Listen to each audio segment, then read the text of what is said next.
সময়ক মই আটাইতকৈ ভাল কৰোঁ। জুবিন গাৰ্গৰ সপোনৰ আৰু আশাৰ সিনেমা ৰৈ ৰৈ বিনালে। ইতিমধ্যে এই ৰৈ ৰৈ বিনালে সিনেমাখনৰ ট্ৰেইলাৰ মুকলি হ'ল আৰু ট্ৰেইলাৰ দেখি বা ট্ৰেইলাৰত জুবিন গাৰ্গৰ কণ্ঠ বা জুবিন গাৰ্গক দেখি মানুহ আৱেগিক হৈ পৰিছে। ট্ৰেইলাৰখন চায়ে মানুহে এতিয়া চকুলো টুকিছে।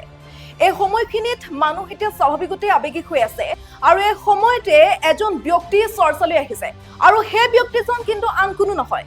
সেই ব্যক্তিজন হৈছে অসম প্ৰদেশ কংগ্ৰেছ কমিটিৰ সভাপতি গৌৰৱ গগৈ। গৌৰৱ গগৈ এজন অসমীয়া। প্ৰথমে তেখেত এজন অসমীয়া তেওঁৰ মাতৃভাষা, কিন্তু অতি লাজৰ বিষয় যে গৌৰৱ গগৈয়ে অতি সহজ এটা শব্দ ৰৈ ৰৈ বিনালে, এই শব্দটো কিন্তু শুদ্ধকৈ উচ্চাৰণ কৰিব নোৱাৰিলে। ৰৈ ৰৈ বিনালৈ চিনেমালৈ যিখিনি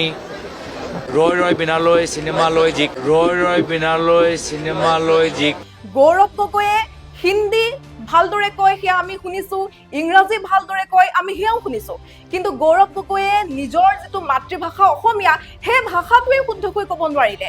জুবিন গাৰ্গ নিজে এজন অসমীয়া ভাষাৰ ক্ষেত্ৰত যথেষ্ট সংবেদনশীল ব্যক্তি। জুবিন গাৰ্গে প্ৰতিটো অসমীয়া ভাষা কেনেদৰে কয়, আপোনালোকে যদিও এতিয়া ভিডিঅ'সমূহ চাই আছে, তেতিয়া সেই প্ৰতিটো ভিডিঅ'ত আপোনালোকে লক্ষ্য কৰিব যে কিমান আচলতে শুদ্ধভাৱে তেখেতে উচ্চাৰণ কৰে, তেখেতে যথেষ্ট সাহিত্য চৰ্চা কৰে। আৰু সেইগৰাকী জুবিন গাৰ্গৰ এই ৰৈ ৰৈ বিনালে চিনেমাখনৰ বা এই চিনেমাখনৰ নামটোৱে শুদ্ধকৈ ক'ব নোৱাৰিলে গৌৰৱ গগৈয়ে। গৌৰৱ গগৈক লৈ অসমীয়া মানুহ যথেষ্ট আশাবাদী, যিহেতুকে এতিয়া দেখিবলৈ পোৱা গৈছে যে ৰাজ্যত বিৰোধী এতিয়া শক্তিশালী বুলি ক'ব নোৱাৰি, বিৰোধী প্ৰায় নোহোৱা হৈ পৰিছে বুলিয়ে ক'ব পাৰি।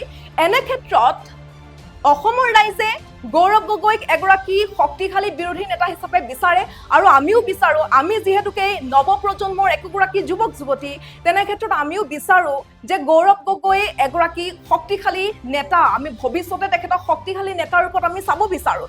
গতিকে গৌৰৱ গগৈক লৈ ৰাইজৰ যথেষ্ট আশা আছে, যথেষ্ট কল্পনা আছে। ডাঙৰীয়া, আপুনি নিজৰ হাতৰ কুঠাৰ আপুনি নিজে ভৰিত মাৰিছে। বাৰে বাৰে আপুনি বিভিন্ন সময়ত দেখিবলৈ পোৱা গৈছে যে বিভিন্ন ধৰণৰ অসমীয়া শব্দ বিকৃত ৰূপত আপুনি উচ্চাৰণ কৰি আহিছে। কেতিয়াবা যদি কয় আপুনি মতা মাছ, মাইকী মাছ, কেতিয়াবা আকৌ কয় কঞ্চনজংঘা। কঞ্চনজংঘা নহয়, কাঞ্চনজংঘা। কঞ্চনজংঘা বা ৰৈ ৰৈ বিনালৈ, এইসমূহ শব্দ আপুনি কোনখন অসমীয়া অভিধানত পাইছে?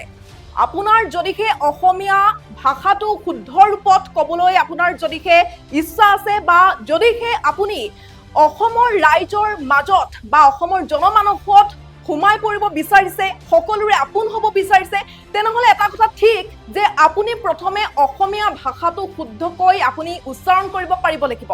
আপুনি অসমীয়া ভাষা শুদ্ধকৈ ক'ব পাৰিব লাগিব। ইয়াৰ বাবে আপুনি পঢ়ক, হেমকোষ পঢ়ক, অভিধান পঢ়ক, বিশিষ্ট সাহিত্যিক লেখক আছে, তেখেতসকলৰ কিতাপ পঢ়ক, লিখনি পঢ়ক। আৰু আপুনি যিহেতুকে অসমীয়া এজন ব্যক্তি, আপুনি হিন্দী কওক, ইংৰাজী কওক, তাত আমাৰ আপত্তি নাই, কিন্তু ইয়াৰ পূৰ্বে আপুনি এজন অসমীয়া, গতিকে আপুনি অসমীয়া ভাষাটো ভালদৰে ক'ব পাৰিবই লাগিব। ইয়াৰ বাবে আপুনি অধ্যয়ন কৰক। গৌৰৱ গগৈ ডাঙৰীয়া, আপোনাক লৈ মানুহে যথেষ্ট আশা কৰে, কিন্তু আপুনি প্ৰতিটো সময়তে অসমীয়া মানুহক নিৰাশ কৰি অহাহে দেখিবলৈ পোৱা গৈছে। আৰু এই ৰৈ ৰৈ বিনালৈ, এই শব্দটোৰ পিছতে আপোনাক সামাজিক মাধ্যমত যথেষ্ট পৰিমাণে সমালোচনা কৰিছে, কিন্তু আপুনি বেয়া পাই লাভ নাই। এয়া সমালোচনা কৰিবলগীয়া এক বিষয়ো। এগৰাকী অসমীয়া মানুহ হৈ, এগৰাকী অসমীয়া ব্যক্তি হৈ আপুনি যদি এটা সাধাৰণ শব্দ ক'ব নোৱাৰে, এটা ৰৈ ৰৈ বিনালে এই শব্দটো যদি ক'ব নোৱাৰে, তেনেহ'লে আপুনি অসমৰ বা অসমীয়াৰ এগৰাকী নেতা হোৱাৰ সপোন দেখি লাভ নাই। আপুনি দেখিবলৈ পোৱা গৈছে যে বিভিন্ন সময়ত আমাক নিৰাশ কৰি আহিছে। বিভিন্ন সময়ত আপুনি অসমীয়া যিসমূহ শব্দ কৈ আহিছে, সেইসমূহৰ দ্বাৰা আমি যথেষ্ট পৰিমাণে নিৰাশ হৈছোঁ। আপুনি ইংৰাজী কওক, আপুনি হিন্দী কওক, আপোনাৰ সেই ইংৰাজী বা হিন্দী ভাষণৰ পৰা আমি যথেষ্ট আপ্লুত হওঁ, কিন্তু আমি তাৰ সমানেই বিচাৰোঁ যে আপুনিও অসমীয়া ভাষাটো কওক। আপোনাক আজি এই মুহূৰ্তত আমি সমালোচনা কৰিছোঁ, কিয়নো আমি সমালোচনা কৰিবলৈ বাধ্য হৈছোঁ। এই সময়ছোৱাত আচলতে কোনেও সহ্য নকৰে যে আপুনি এনেধৰণৰ কিছুমান ভুলকৈ অসমীয়া উচ্চাৰণ কৰক। আপুনি যেনেদৰে হিন্দী, ইংৰাজী সলসলীয়াকৈ কয়, ঠিক তেনেদৰে আমি আশাবাদী যে আপুনি এদিন অসমীয়াও এনেদৰে সলসলীয়াকৈ ক'ব। গৌৰৱ গগৈ ডাঙৰীয়া, যদিহে আপুনি সঁচাই এগৰাকী জুবিন অনুৰাগী, প্ৰকৃত অৰ্থত আপুনি যদিহে জুবিন অনুৰাগী, তেনেহ'লে আপুনি আজিৰে পৰাই অসমীয়া ভাষাটো ভালদৰে অধ্যয়ন কৰক। যিহেতুকে আমি ইতিমধ্যে অৱগত কৰিছোঁ যে জুবিন গাৰ্গো কিমান আচলতে অসমীয়া ভাষাটোক লৈ সংবেদনশীল আছিল, গতিকে আপুনিও অসমীয়া ভাষাটো ভালদৰে অধ্যয়ন কৰক আৰু আমি আশা কৰোঁ যে আপুনিও এদিন অসমৰ ৰাইজৰ মাজত সলসলীয়াকৈ অসমীয়া ক'ব পাৰিব। আমি এনেদৰে আশাবাদী। জয় জুবিন দা, জাষ্টিছ ফৰ জুবিন গাৰ্গ।